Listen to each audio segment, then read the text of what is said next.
land. Ain't gonna let discrimination turn me around. Welcome to Sizzling in Mississippi, broadcasting live from downtown Jackson, Mississippi on the We Believe Digital Studios network.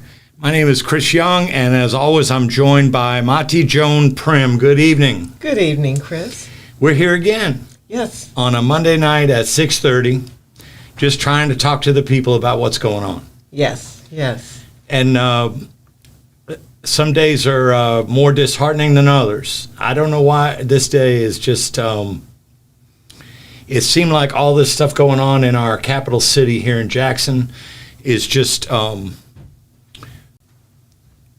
my brain, I'm just struggling with it. It's a hard one to try to fathom, to see such obvious oppression heaped on the citizens of Jackson over and over again. Yeah. And I don't know, our response hasn't been enough. We have responded, but not in the numbers that we need. There's a lot of people who agree that this is oppressive and it should stop, but we're not hearing from as many people as we actually need to. I heard from and I totally hear you on that, and I heard from an older member that's been here for 50 years, and earlier today, and he said that some of this stuff that's going on at the legislature, it is so hot right here, right now. I don't mean the 74-degree temperature. I mean the sweltering of these oppressive actions. Really, it's a takeover going on. Yes, we have crime. Yeah, we have crazy high crime. Yes, we have troubles with our water. We have intense poverty. Bring a tear to your eye to drive 70% of the streets in Jackson. Bring a tear to your eye to drive down, and yet these white Christian Republican legislators are selecting this time for a concerted, like a all hands on deck attempt to essentially take over the city. So we're focusing on that tonight. Yeah. We're aware it's Black History Month. We're going to speak about that too. Well,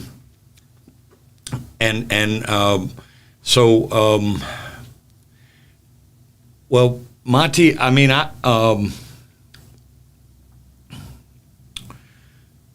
Jalen Lewis.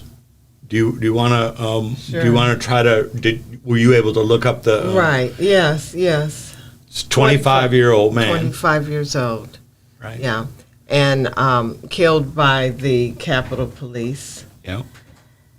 And nothing much going on with that case in terms of resolving it, in terms of punishing the guilty parties. The police officer who shot and killed Jalen Lewis was off on administrative leave, and that's it. Nothing, which is not even a slap on the hand. 25 years old. Yeah. In the car with his girlfriend. They said it was a traffic stop. Right. And he's dead. Right. But see, that's how they are. Police pull over black motorists with the excuse of you swayed. Yeah.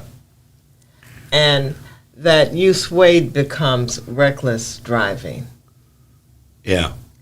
That's what we saw. That's with their Tyrell. pass to get in and do whatever they want. Yeah. You just to pull swerved. up. You swerved. Yeah.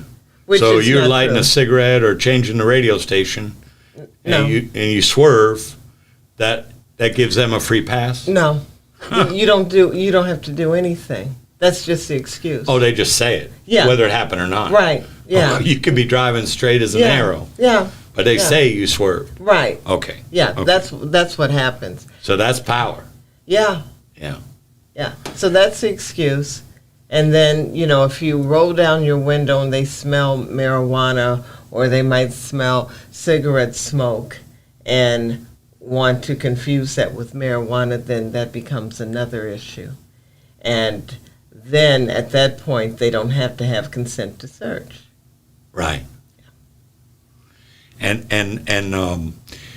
So one of our local pastors, to add to what you've shared, one of our local pastors, Pastor Jone Pickett, New Jerusalem Church, who, by the way, for our local listeners, is having a forum tomorrow evening at New Jerusalem North on Old Canton Road, and at 6 p.m. tomorrow, Old Jerusalem North, he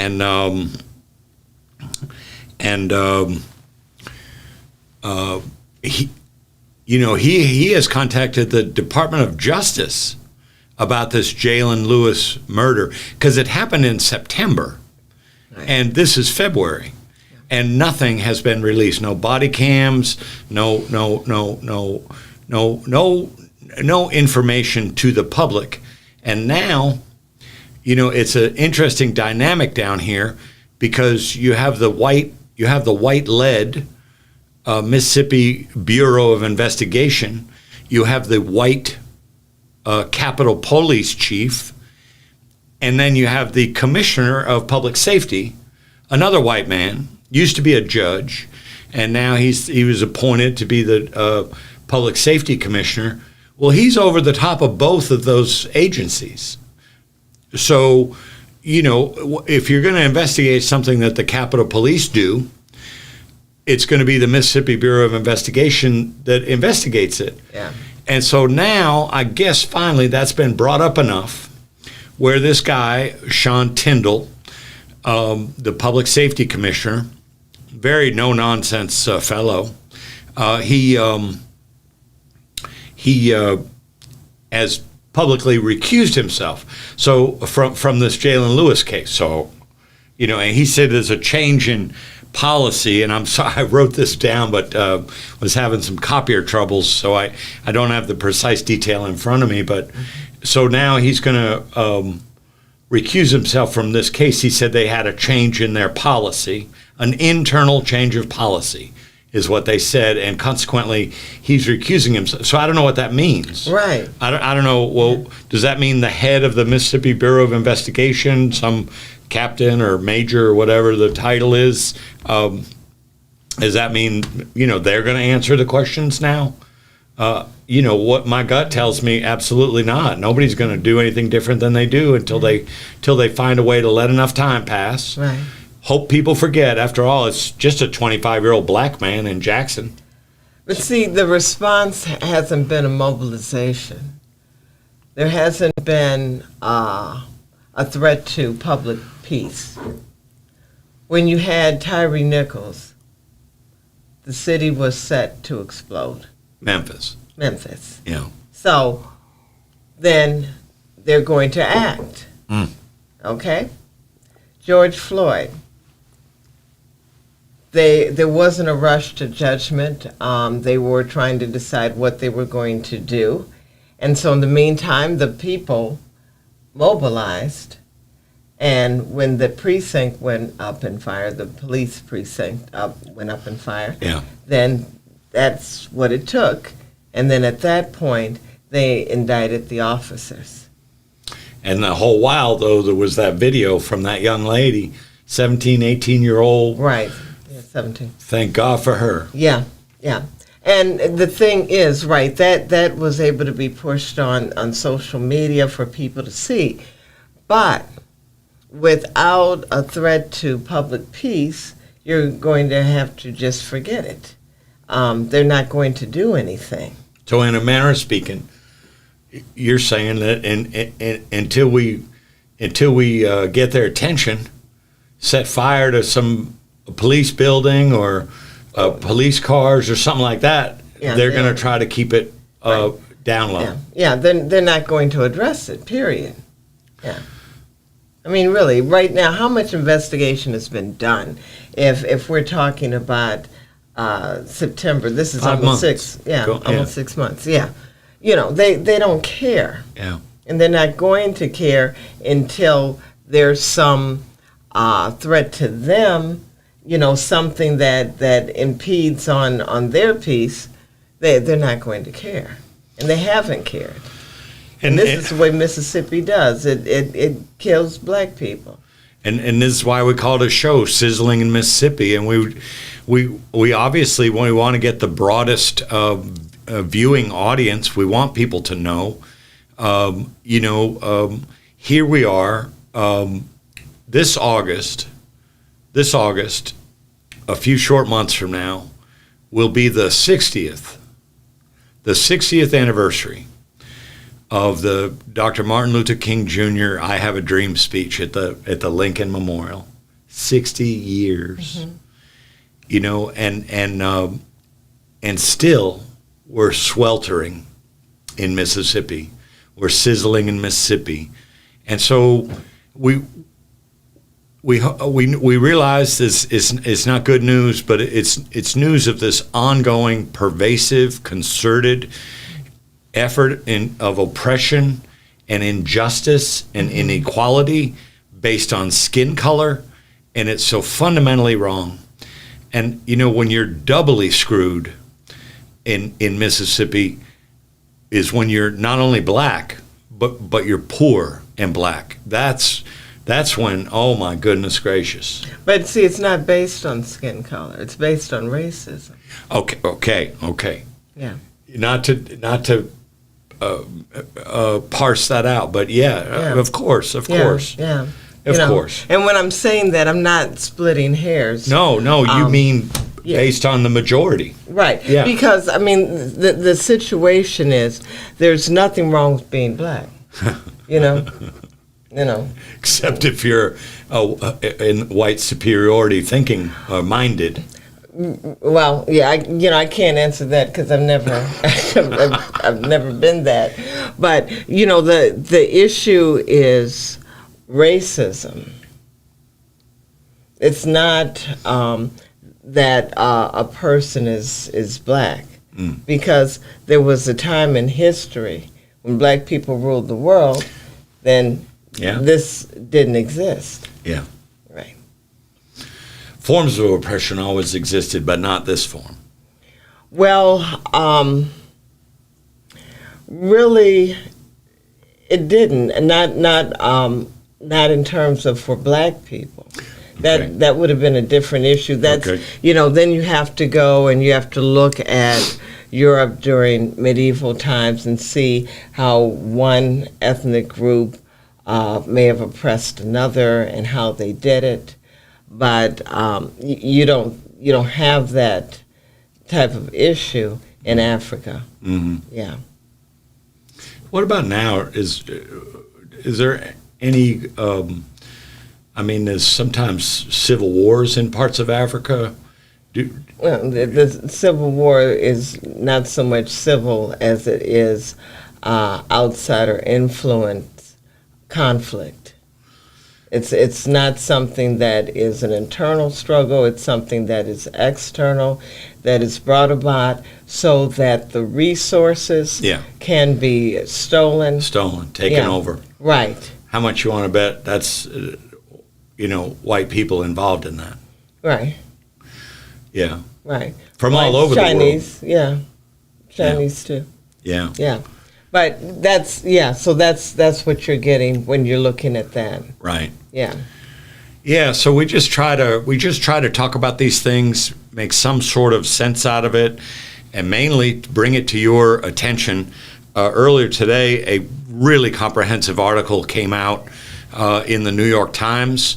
The Washington Post has written about this last week, by the end of last week, and The Guardian by the middle of last week, writing about all this. It seems to me that the article in the New York Times today has been the most comprehensive.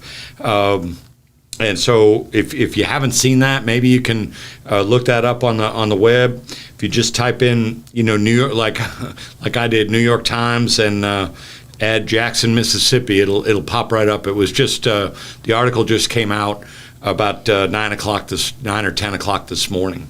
So we had heard last week that the New York Times had people on the ground here, and same thing with the Post, Washington Post, and the Guardian.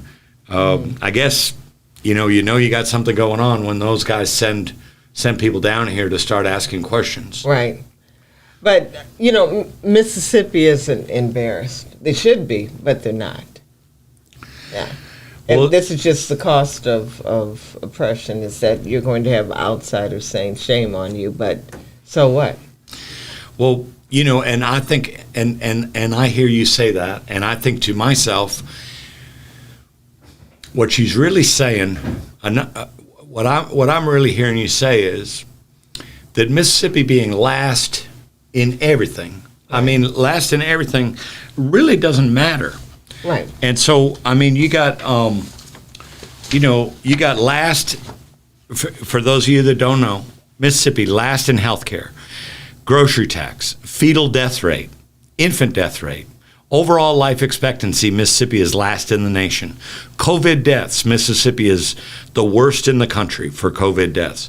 Poverty rate, incarceration rate, road safety, racial equity index, and business-friendly environment. Mississippi is dead last in all those categories. 49th in overall ranking by U.S. News and World Report. 49th in economy, 49th in financial safety. So what you're really saying, and I've said before, these people don't seem to have any shame. So what we're really saying then together, what we're really saying is that doesn't matter to those to the elite. To the white power structure, to the haves, they don't care because they're getting theirs. Right. Well, it's maintaining the status quo. Yeah. So, what state resembles itself most closely from 150 or 200 years ago? Mississippi. Yeah. Yeah. And so, if the statistics are as they are, then that means that they're maintaining. Right. Yeah. What it appears to me, and you've been here, what'd you tell me, 15? 16 years, and I've been here about 2 weeks shy of 2 years, and so, but what my impression is that investment in preservation of yesterday is far more important than growth today. Right. And they don't mind sacrificing growth. They don't mind sacrificing innovation, any of that other people hold so dear. Yeah. They don't care because their number one mission is to maintain the status quo. That's it. Sad, awfully sad commentary. So we're going to dip out for just a second and have a commercial or two, and we'll be right back with you. We thank you for listening. Have you had your Earth Blend coffee today? At Earth Blend Coffee, we take pride in offering you the very best of beans across the world, blended and roasted to perfection, giving you superior quality and satisfying and flavorful taste. Experience the world in one cup with Earth Blend Coffee. To order, visit earthblendcoffee.co now. Welcome back to Sizzling in Mississippi. You saw the commercial with the new blend of Earth Blend coffee, just getting ready to hit the market very soon. We've got a bag sitting here in the center of the desk, and months have gone into combining different beans, Ethiopia, Yemen, South America. Trying to find a vibrant, not necessarily the cup of coffee that the truck driver wants at 3:00 in the morning, but maybe the cup of coffee that you want when you start your day at 6:00 in the morning or something like that. Not designed specifically to be a breakfast blend, but just something really robust and flavorful that you enjoy. So Earth Blend Coffee is working on that. Maahti, can we just I guess we could just take a little walk through this, through these 5 bills. There's 5 bills in the legislature right now that, maybe I could just ask you for, as we go through, because I don't have the extra copies and all, but this starting out with HB 1094, this House bill was passed by the House and passed by a vote of 79 to 35, and with 6 people abstaining. So, there's a supermajority in both houses, both chambers down here. So this is the one, Maahti, where if the Mississippi Department of Environmental Quality finds that wastewater and or sewage has been improperly disposed of, the first version of the bill said by Jackson, Mississippi. Right. But then the heat came and they shifted the wording to any municipality or county. Right. There's going to be a $1 million fine for any instance of that. But as we just said, it was intended for the city of Jackson. They just modified it to attempt to take away finger pointers, but we don't bite that bait. Yeah. And so, but now, Maahti, you have this broken water system. Right. Everybody in the world probably got to know everybody knew about Flint. I think by now everybody know about Jackson. I think they do. We got millions of gallons of water a day being wasted. There's broken pipes everywhere. Right. There's, sewage system and we got all these millions of money that came directly from the federal government, but you can't just wave the magic wand and fix a 100-year-old system. Right. So what would you say about a bill like this that that's going after us, financially strapped city with broken water system, so much so that you got the Environmental Protection Agency, Michael Regan, down here 4 times so far. Right. Delivering results, by the way. Yes. He hears us, he sees us. Yes, he does. And now you got this white Republican lady say $1 million fine anytime the Department of Environmental Quality says that you had an improper disposal. Right. Well, It's just one of many arrows? It's a money grab. It's a Yeah. money grab, and it's just a money grab and theft, as usual. Yeah. As usual. So there you go. So that's the first of 5. The next one is House Bill 1168. Now that has passed the House with a very similar vote, 76 to 41, with 3 abstaining. And what this bill is all about is this authorizes, the city of Jackson fought for years to get authority to impose a 1% special sales tax, with the idea that we take the revenues, which are multi-millions, I want to say 15 million a year or something like that, that they would get to use that money for different projects that weren't covered in the general budget, whatever, and to work on things and improve things around Jackson. So this bill, again, from an out-of-the-area, 180 miles away legislator, white Christian Republican, got a law firm in Senatobia, and they got 4 lawyers. They're all white. He's just one of them. Anyway, so this is a law to mandate that the revenues from that 1%. So you're telling the city, you're telling the mayor, look, as far as your checkbook goes, when you get these revenues in, you must spend 100% of that money on the water system, or you're in trouble. We're going to come after you. Right. And what's the point in doing that when the money is being allocated properly? Yeah.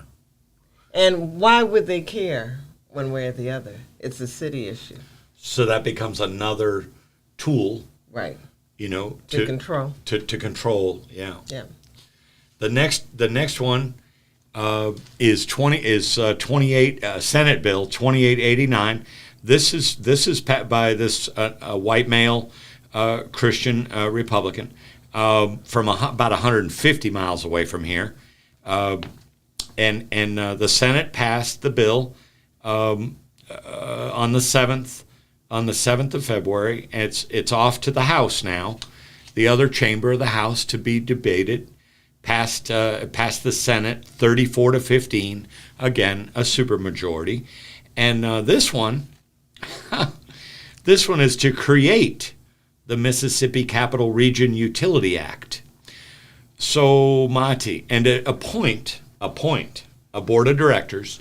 Yeah. So this is the taking over, the stealing of Jackson's water and sewer system, crippled as it is. Right. It's a state takeover, and instead of the citizens of Jackson via their constitutional rights, elected officials, constituents of the elected officials making the decisions. Now they have a board of president and board of directors, a 9-person body, and guess what? 5 out of the 9, the majority, would be appointed by the governor.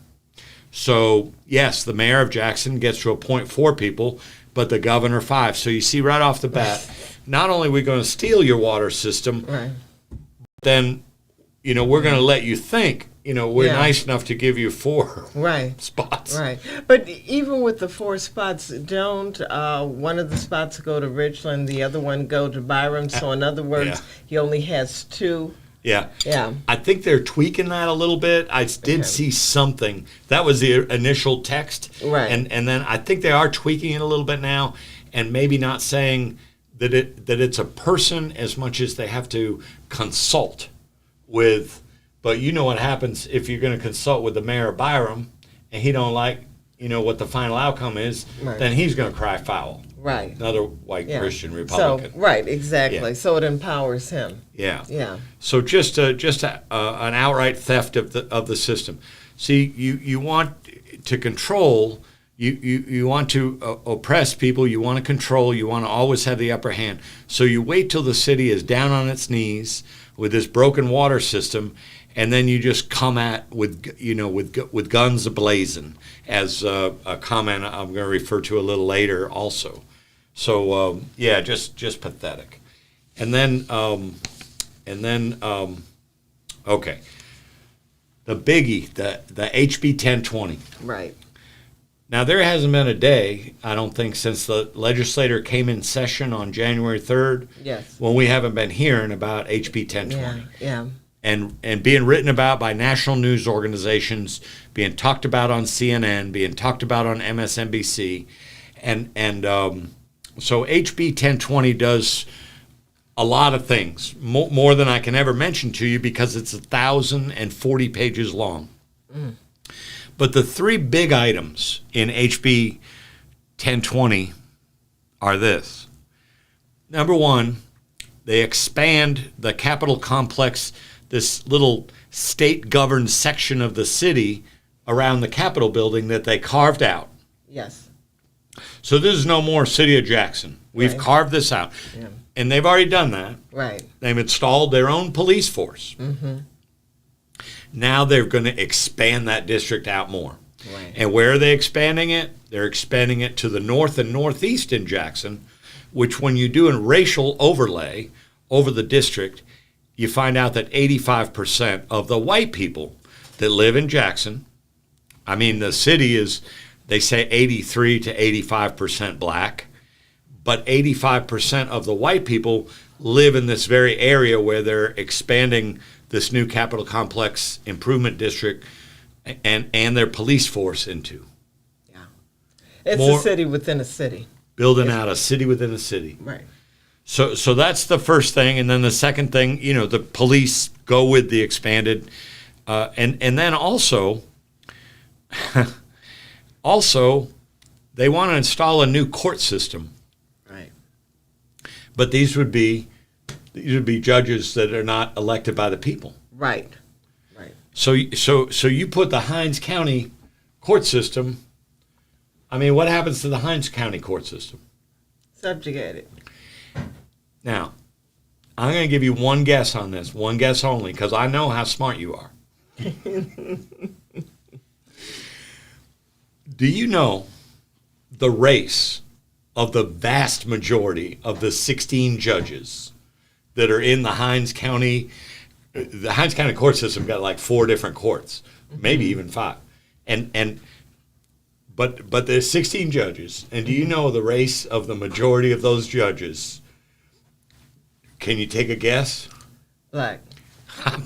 I knew it. I knew you'd get it on the first try. And this bill supplants that. So you see the motivation here. You see what's going on here, and instead of having elected judges accountable to the people, accountable to the voters, accountable to the citizens, you're going to let the Mississippi Supreme Court Justice, Justice Michael Randolph, pale as they come, shall we say, he's going to get to appoint those judges. Yeah. And then you have the Attorney General, Lynn Fitch. She's more pale than me, Jone, and Joan, and she's going to appoint the prosecutors and the not defendants, but the defense attorney, public defense. Thank you, I couldn't think of it. So in one bill. Yeah. They're gonna do all that, and this one last thing, and you just can't miss this, if your ears can even believe it. So you're gonna suck more of the city away from city control. Right. You're gonna suck more of the police jurisdiction away from the city control, and we're gonna talk about that separately, and then you're gonna create a new court system with appointees rather than judges and a system elected by the people. And then the city of Jackson will have 18.758% of its normal allocations that everyone gets from the state every year, which, federal money comes, and 18.758% will be forfeited by Jackson to pay for this takeover. We're going to take you over, and you're going to pay 17% of it. Yeah. That's what power does when wrongfully applied. Yeah. So that's what's. Yeah. It's a power move. It's plantation politics. It's a way to undermine Jackson and to disempower its citizens. Appointed judges. And appointed public defenders. And 16 Hinds County judges, 16 of them have gone on public record. Now, these are all people that are elected by the people, have gone on record saying that this is unconstitutional and that they won't stand for it. So we'll see what happens. And then the last of the 5 bills to share with you tonight. This is Senate Bill 2343. I had missed it, and a friend of mine, Chantel, had told me about it. But I'll just read to you from the title of this, and this was been passed by the Senate,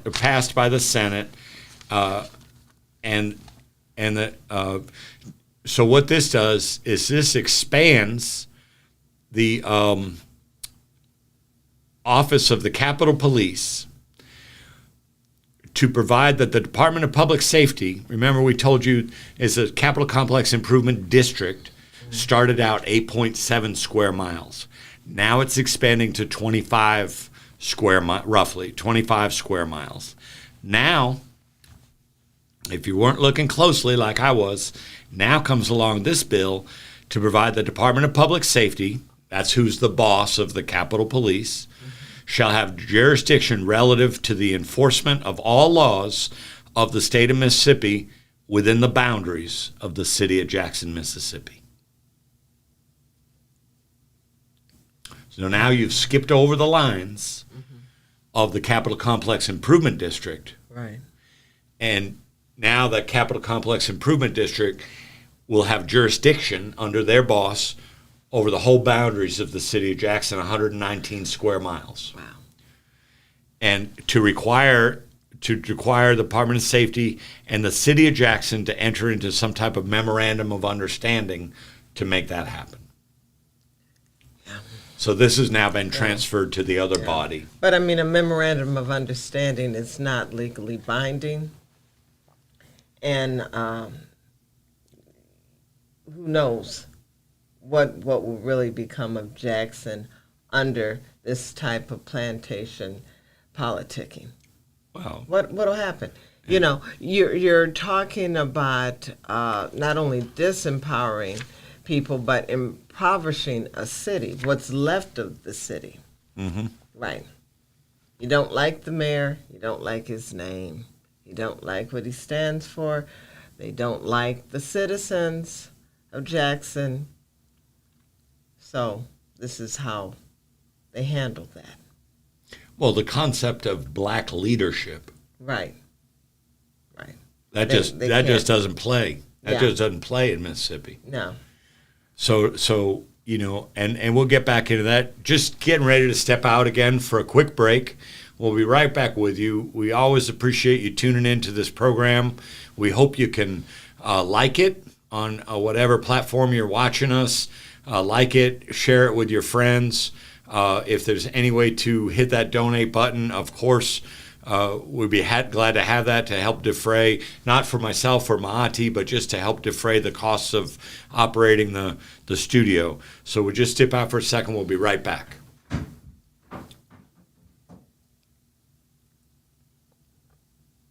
SocratesGarrettENT.com is a diversified firm specializing in recycled aggregates and crushed concrete. SocratesGarrettENT.com's recycled materials provide the construction industry with significant economic and environmental benefits by recycling clean concrete rubble into M.Dot grade rock materials. Recycled aggregates and crushed concrete can be applied to driveways, road construction, bank protection, parking lots, general bulk fills, and more. For more information, please call 601-896-0084 or visit us online at SocratesGarrettENT.com.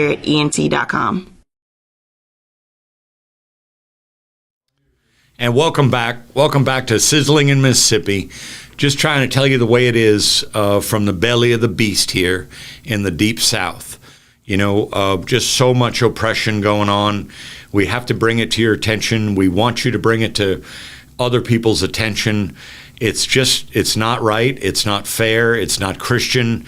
This is not the way we treat our fellow man. And yet, here in Mississippi, we have a horribly long history of this sorts of stuff. I have an article coming out this week in the Mississippi Link newspaper. You know, House Bill 1020 brazenly resurrects Jim Crow. You identify with that? Yeah, oh yes, absolutely. No, this is Jim Crow coming back once again, a resurgence. Never quite dying, sometimes lying a bit low, but this is just an obvious resurgence. And the outside world is looking at Mississippi just stupefied. Yeah, just stupefied. Jim Crow 20.0. Yeah. Just over and over and over. Over again. Yeah, and you know, in putting this article together, I looked at you know, I had occasion. You know, I love to hear live blues music, and I have occasion to do that on Monday nights here in Jackson. I look forward to it each Monday night. And but recently, I met some of these white Christian Republicans, also getting down with some hometown blues. Okay. Yeah. So, and you know, I couldn't resist talking to them. Okay. And trying to listen to them. And you know what the party line is? Now, in the last 2 weeks, I speak to 5 of them directly. And you know what the party line is? What is it? This is my capital too. So these are all people, none of them from Jackson at all. Yeah. All from the South. I want to, you know, coast and the coast and Yeah. up north. Yeah, on the border. All the ones authoring these bills, and every one of these guys voting for these bills. Right. And how, it's funny that they say it's their capital too. That's the talking point. Right, okay. Well, maybe Senatobia should be our city too. Maybe we should take Senatobia. Let's take a ride up there. I've never been there. Okay. We might like it. I mean, we could. Or we can step back and forth between Tennessee and Mississippi up there. Yeah, real close. Yeah. Yeah. It's a suburb, really. It's a suburb of Memphis, even though it's in Mississippi. So if we go up there and take a peek, Yeah, and we like it, we could come back here and ask our representatives sure. here in Jackson Yeah. to submit a bill Right. to take over their city. Yeah, why not? Then it'd be ours. Yeah, How about that? yeah. Maybe they'd like that too. And so anyway, that's what these guys say. This is the talking point. This is my capital too. And there's so does much that more mean? I could say on this, but I'm not, because it's a social, it's a music establishment. There's spirits flowing, so I'm not naming names on that, but I can assure you it happened, and I can assure you I went back and looked, and every one of the people I spoke to voted yes for this HB 1020. Every last one of them. Well, it's indicative, I think, because there wasn't the pushback that there should have been on the anti-CRT critical race theory bill. Yeah. That just kind of let them know, you know what? We got away with that one. We can get away with everything else. Yeah. Yeah, we can just start taking piecemeal by piecemeal until we have ravaged the city of Jackson and ripped apart from it all of its resources and power. They just released a report for the listeners that don't know. The state has been for years endeavoring to take over the city of the airport. Right. Okay, and this is tied up in litigation. We're fighting, but today or yesterday, the new executive director of the airport authority released that in 2022, 1.2 million passengers came through, something like a 20-something% increase from last year. Wow. So that's going to amp up their efforts even more. All that money flowing. Yeah, every Flowing time. around. Yeah, every time they see money, then they do that, and it's really because money is being used as a tool for power. Right. Yeah, for the acquisition of power. Let me ask you this take. What's your, or let me ask you this question. What's your take on Benny Thompson, our second district, United States representative? I'm glad that he's in that position. He's senior authority. He heads up the subcommittee on Homeland Security, yeah. and I'm glad he's there. Without him, we would be in peril. Even worse. We would just, yeah. Well, he gave an interview to Mississippi Public Broadcasting recently. I don't have the exact day in front of me, but very interesting perspective. I mean, in a way, we kind of talked a little bit about it, talking about going and taking over Senatobia, but Congressman Thompson said just a few days ago to Mississippi Public Broadcasting, I know of no other community in this state where a legislature would file and approve bills when they have not talked to the local elected officials Right. about what they think. Right. And unfortunately, Jim Crow and a lot of other bad actors appear every now and then. I now have friends calling me saying, hey, I thought things had changed. You changed your flag. You're doing better with the school system. But when I read what's happening in Jackson, it looks like you're going in the opposite direction. Mm-hmm. And he said, I can't tell them really that we are not, because I agree. It's the wrong direction. It absolutely is. Absolutely is. Like I said, he speaks truth to power. Mm-hmm. If we put someone else in there, I just don't see them having that type of authority and that type of voice. He's on year 30 now.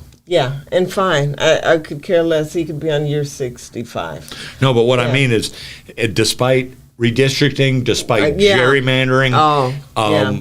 you know, Yeah. and I mean, if you see his district, it looks like something's been chewed up.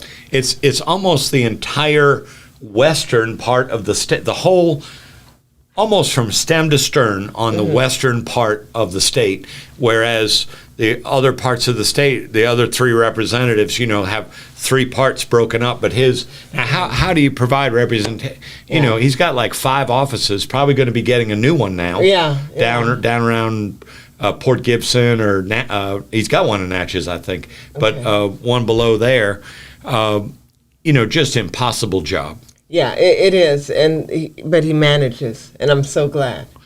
I heard glad him he's there. a week ago Sunday. I heard him introduce James Clyburn as a guest speaker. From South Carolina, representative. Yeah, and what a talk he gave, and Congressman Thompson.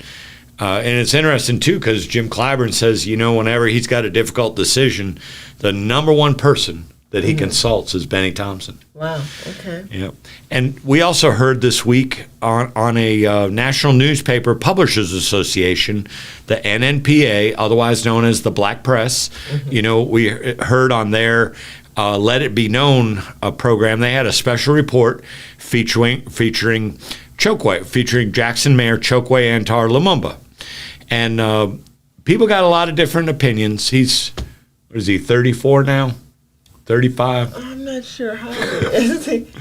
And he's a young man, but you know, and the host, Stacey Brown, a really great you know, podcast show host. I hope one day I could be in his league. I feel so far away when I watch his podcast. But he said to the mayor, to his special guest, the mayor of Jackson, just last Friday, it looks like they're coming for your city with guns a-blazing. And it has Jim Crow written all over it. And he asked the mayor for his response. Well, this is what, and this will not shock you. It didn't shock me either, but, well, it's a concerted effort to attack black leadership, and it is part and parcel to a lot of bills over successive years, and residents are infuriated. I'm putting everyone on notice that this is not going to go quietly.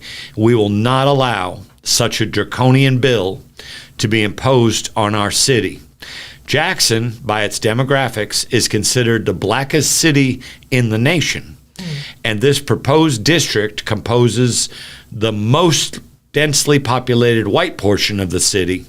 Approximately 86% of the white population is encompassed within this new proposed district that we told you about earlier. So clearly, he stands his ground. Yeah. You know, he said to you know, they do a thing they call Bill Watch or Legislative Watch. Sure. Well, they go over there and they sit in the gallery at the Capitol. Yes. And they look at these guys when they're doing their votes. Yeah.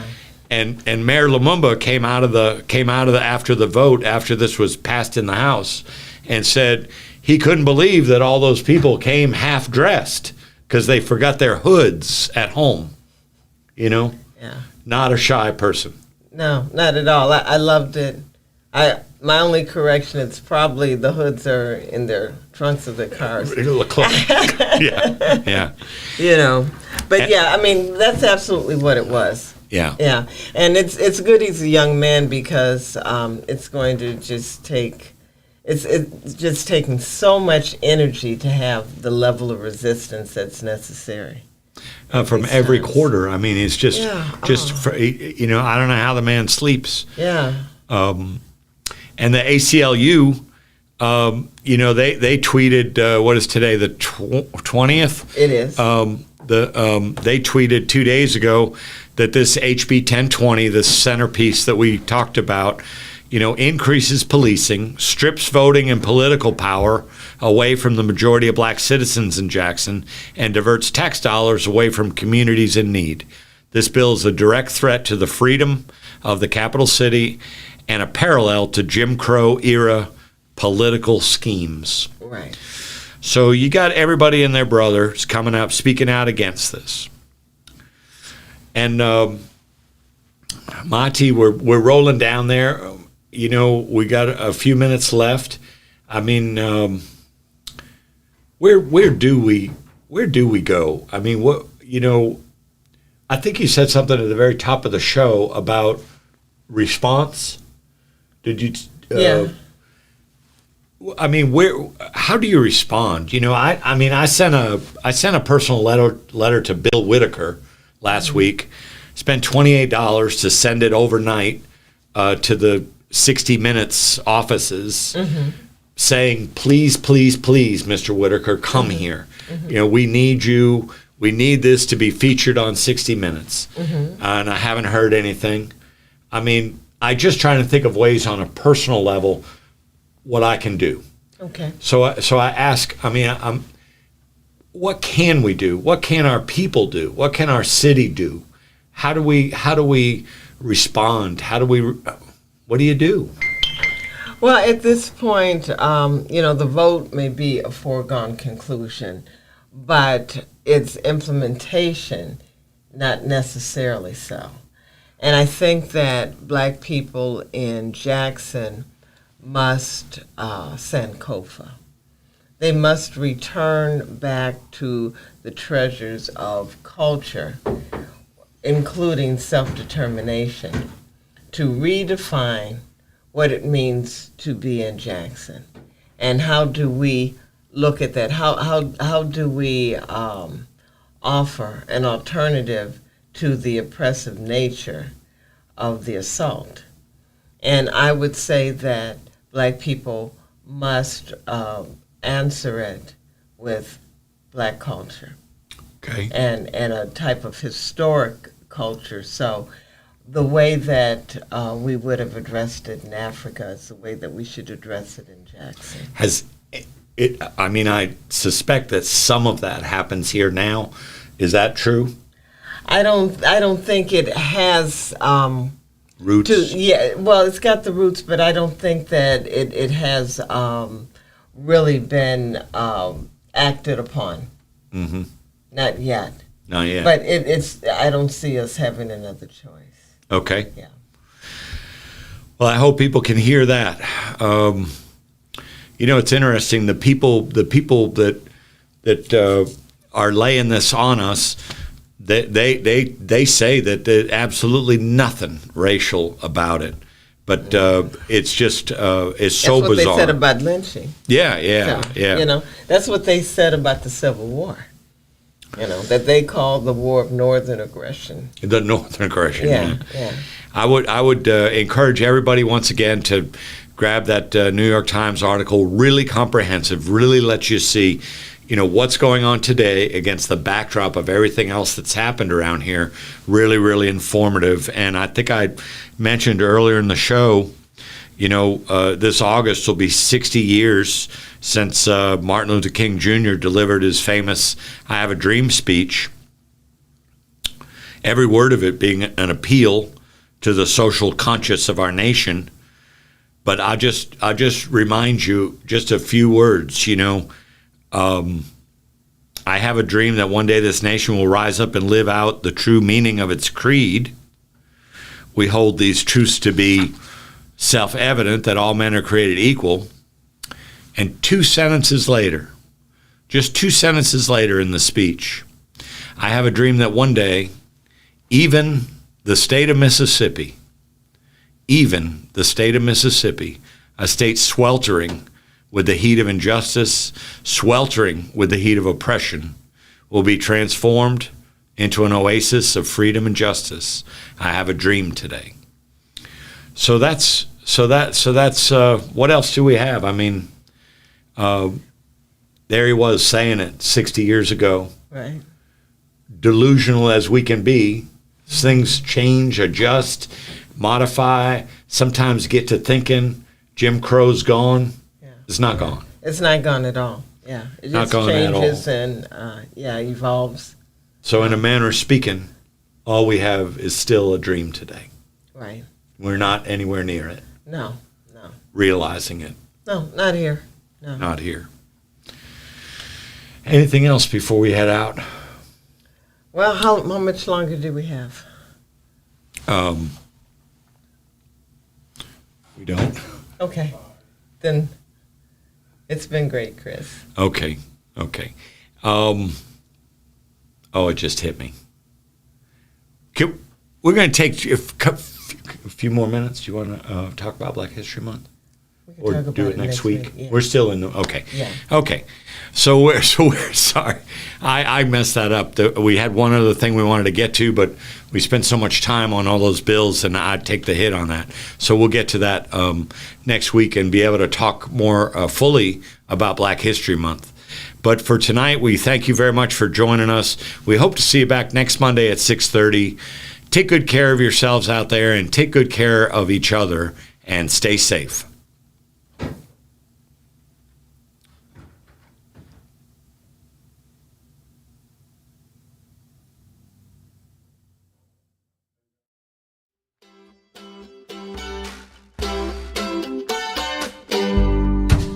Ain't gonna let nobody turn me around, turn me around, turn me around. Ain't gonna let nobody turn me around. I'm gonna keep on walking, keep on talking, walking on the freedom land.